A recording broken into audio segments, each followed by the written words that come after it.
Hello everyone, welcome to Mishra classes. Myself Richa Mishra. पिछले video में हमने क्या पढ़ा था? पिछले वीडियो में हमने देखा कि फरवरी का रेवोल्यूशन जो है वो हो गया, उसके बाद अच्छे से सब कुछ चलने लगा था।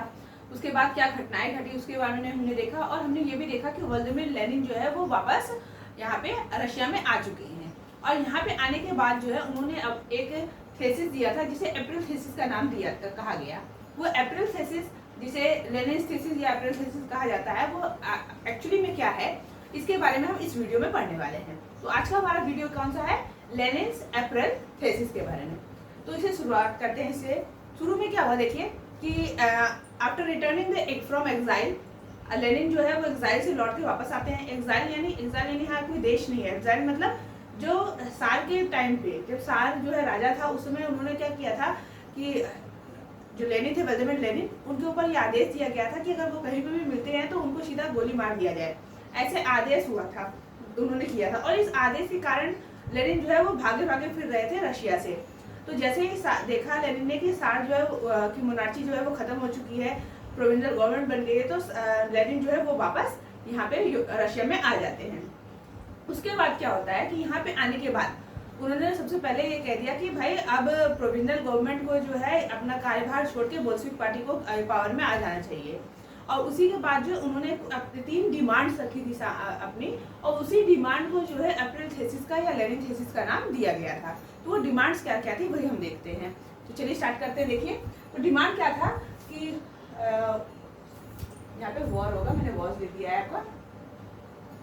War should be brought to an end, मतलब जो युद्ध लड़ा जा रहा था 1914 से, जो लगातार फर्स्ट वर्ल्ड वॉर हो रहा था जिसमें रशिया भी अपनी भागीदारी दे रहा था, तो उन्होंने लेनिन ने सबसे पहले ये कह दिया कि जो वॉर है should be brought to an end, मतलब लड़ाई को अब बंद कर देना चाहिए। अब हमको जो है और लड़ना नहीं चाहिए। क्यों नहीं लड़ना चाहिए भाई? लोग देख रहे थे जिस प्रकार से रशिया में लगातार कैजुअलिटीज होती जा रही थी, उस चीज को देख के उन्होंने कहा कि नहीं भाई, अभी खून खराबा ज्यादा दिन और करने की जरूरत नहीं है, अब हमको जो है लड़ाई बंद कर देनी चाहिए।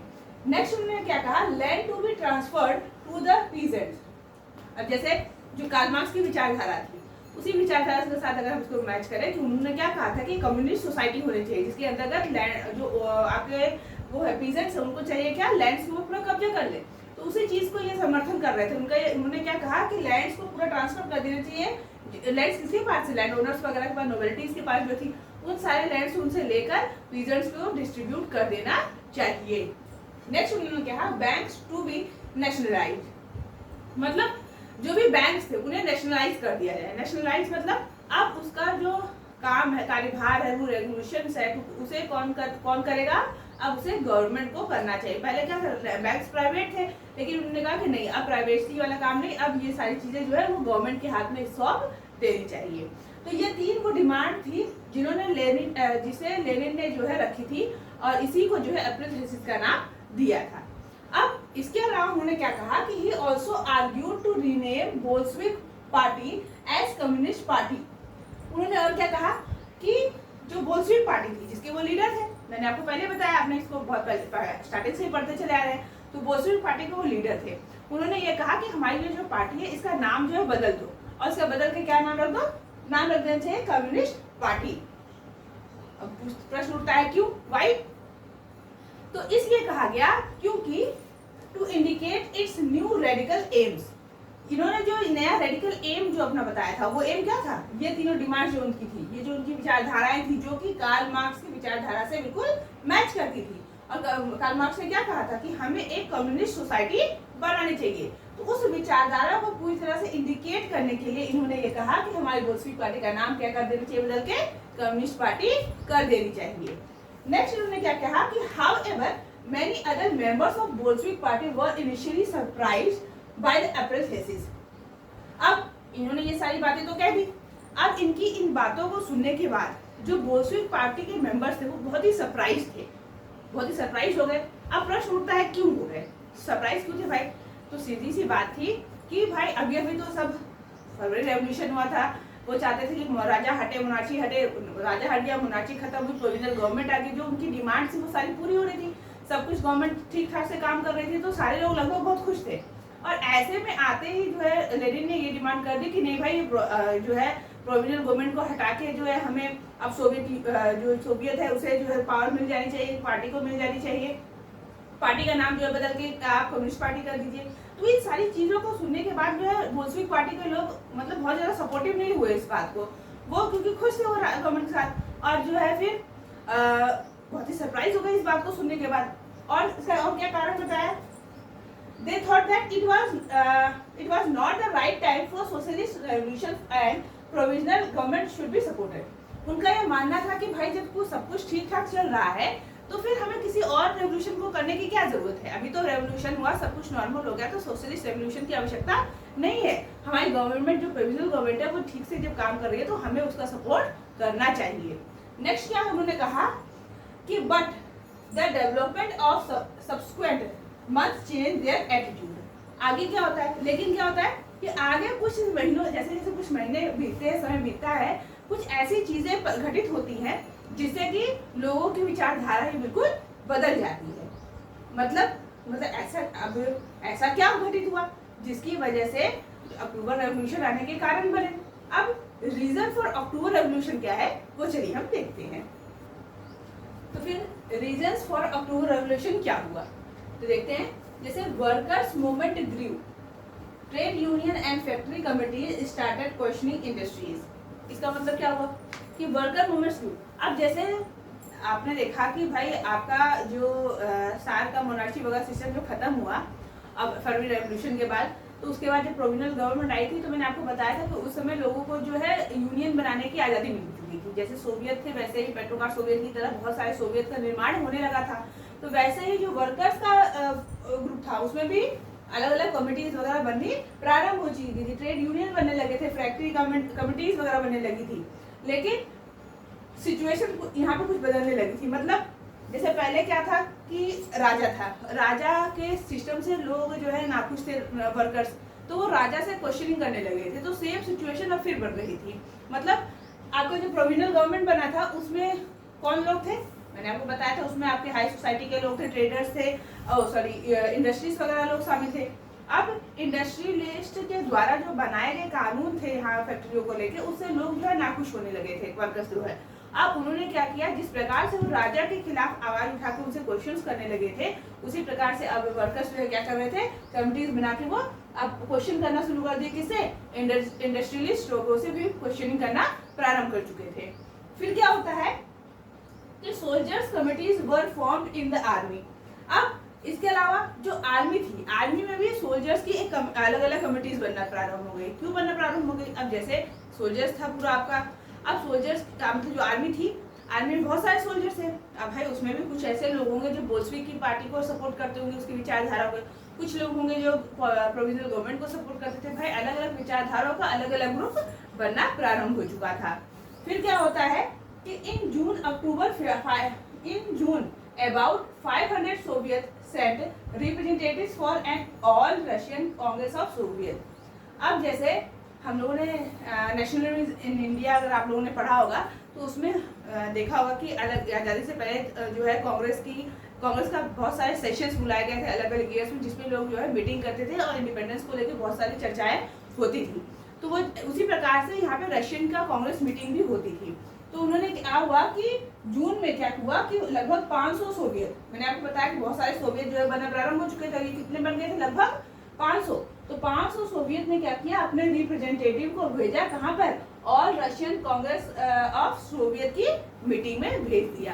ठीक है, तो मतलब क्या हुआ, देखिए मैंने क्या बताया कारणों में कि यहाँ वर्कर्स का जो है यूनियन बनना प्रारंभ हो चुका था, ट्रेड यूनियन बन चुके थे, फैक्ट्री कमिटीज बनने लगी थी, उन प्रोविजनल गवर्नमेंट के द्वारा जो रूल्स बनाए गए थे उससे कुछ नाखुश होकर वर्कर्स जो है अब इंडस्ट्रियलिस्ट से क्वेश्चनिंग करना शुरू कर चुके थे। सोल्जर्स की भी यहाँ कमेटी बनना प्रारंभ हो गई। लगभग 500 सोवियत के लोगों ने जून में जो है अपने रिप्रेजेंटेटिव्स को और रशियन कांग्रेस सोवियत की मीटिंग में जो है भेजा था। ठीक, इतना आपको समझ में आ गया होगा। उसके बाद क्या होता है कि the provisional government was not happy. अब जब ये सारी चीजें होती हैं, यहाँ से सोवियत के 500 रिप्रेजेंटेटिव्स मीटिंग में भेजे जाते हैं, तो जो आपका प्रोविजनल गवर्नमेंट थी वो अब नाखुश हो गई। मतलब उसने देखा कि भाई ये क्या हो रहा है, तो वो बहुत ही नाखुश हो जाती है। क्यों होती है, इसका क्या कारण बताया गया, कि all this was seen as the growing influence of Bolshevik to take power against provisional government. अब गवर्नमेंट को ये लगने लगा था, क्या लगने लगा, उसने देखा कि भाई अब लोग जो है हमारे खिलाफ होके जो है पार्टीज बना रहे हैं और वो पार्टियां जो है अब मीटिंग तक पहुंच रही हैं। तो उन्हें ऐसा लगा कि अब लगता है कि लोग जो है वो क्या कर रहे हैं, बोल्शेविक की बातों में आकर प्रोविजनल गवर्नमेंट के खिलाफ अब आवाज उठाने लगे हैं, ऐसा प्रोविजनल गवर्नमेंट को लगने लगा। उसके बाद क्या होता है, to control the growing discontent provisional government took the following steps. अब ये जो डिसकंटेंट बढ़ रहा था इसे कंट्रोल करने के लिए प्रोविजनल गवर्नमेंट ने कुछ कदम उठाए। वो कदम क्या थे, चलिए देखते हैं। तो पहला स्टेप क्या है हमारा, controlled worker by arresting there leaders. उन्होंने क्या किया कि जो भी वर्कर्स थे जो उनके खिलाफ उन्हें लग रहा था कि क्वेश्चनिंग करने लगे हैं, उन्हें कंट्रोल करने के लिए उन्होंने क्या किया कि वर्कर्स के लीडर को अरेस्ट करना शुरू कर दिया। नेक्स्ट क्या किया कि demonstration start by the Bolshevik in July 1917 were strictly many Bolshevik leaders had to go in hiding और फ्ली। मतलब बोल्शेविक पार्टीज के लोग और जो भी सरकार के खिलाफ जो प्रोटेस्ट कर रहे थे, जो प्रोटेस्ट करने के लिए जो ग्राउंड में आ रहे थे, उन्होंने क्या किया, उन्हें डराने के लिए, उन्हें पीछे भगाने के लिए उन्होंने क्या किया, बस एक मुद्दा अपना लिया कि अब जो उनके खिलाफ आवाज उठाएगा उसको बस दबा दो। तो उसलिए उन्होंने क्या किया, प्रोटेस्ट कर रहे हुए बोल्शेविक पार्टी के लोगों के ऊपर 1917 में उन्होंने क्या किया, जो है गोली चलवा दी, गोली चलाने के आदेश दे दिया, जिसके कारण जो है बोल्शेविक के बहुत से लीडर जो है डरकर इधर उधर भागने लगे। उन्होंने अपने आप को बचाने के लिए वो लोग इधर उधर भाग गए और छुपने लगे। फिर ये तो यहाँ शहरों में हो रहा था। अब शहरों के अलावा हमारे गांव के इलाके में, कंट्री साइड में क्या हो रहा था उसको हम देखते हैं। तो कंट्री साइड में क्या हो रहा था कि what was the situation in country side. Country side में जो है ग्रामीण क्षेत्रों में लोग मतलब क्या सिचुएशन था, अगर उसको देखें तो peasants and socialist revolutionary leaders pressed for a redistribution of land। मतलब कंट्री साइड में भी जो peasants वगैरह थे उन्होंने भी एक अलग से चिंगारी बगावत की शुरू कर दी थी प्रोविजनल गवर्नमेंट के खिलाफ। क्या की थी कि उन्होंने जो है अब जितने भी peasants थे, जो सोशलिस्ट रेवोल्यूशनरी थी, उन्होंने दबाव डालना शुरू कर दिया था गवर्नमेंट के ऊपर कि उन्हें जो है जो भी लैंड ओनर्स हैं, जो नोबलिस्ट हैं, जो इंडस्ट्रियलिस्ट हैं, उनके पास जो भी जमीन है उन जमीनों को उनसे लेकर जो है क्या किया जाए, रीडिस्ट्रीब्यूट कर दिया जाए, किसमें, पीजेंट्स वगैरह में, ये सारी चीजें। उसके बाद peasants seize the land between July and September 1917। उसके बाद पीजेंट्स ने क्या किया, जुलाई से सितंबर के बीच में जो है उन्होंने क्या किया कि जमीनों पे जबरदस्ती कब्जा करना प्रारंभ कर दिया। तो ये सारी घटनाएं जो है आपकी कंट्री साइड में होने लगी। जो है कंट्री साइड के बाहर क्या हो रहा था वो भी मैंने आपको बता दिया। तो ये सारी चीजें जो घटित हो रही थी उससे क्या हो रहा था कि this all provided a fertile ground for October revolution. इन सारी चीजों से एक फर्टाइल ग्राउंड तैयार हो रहा था अक्टूबर रेवोल्यूशन के लिए। मतलब अब बिल्कुल अक्टूबर रेवोल्यूशन आउटब्रस्ट के लिए बिल्कुल तैयार था। तो इसी चीज को हम नेक्स्ट वीडियो में जो पढ़ेंगे, तो अगला जो हमारा वीडियो होगा वो क्या होगा, आपका हमारा होगा अक्टूबर रेवोल्यूशन इन 1917 पर। अब मेरा वीडियो अगर आपको पसंद आया हो तो उसे लाइक और सब्सक्राइब जरूर कीजिएगा, अपने फ्रेंड्स के साथ इसे शेयर भी कीजिए और अपना वैल्यूएबल कमेंट भी दीजिए। साथ ही साथ नोटिफिकेशन आइकन को दबाना बिल्कुल मत भूलिएगा। धन्यवाद।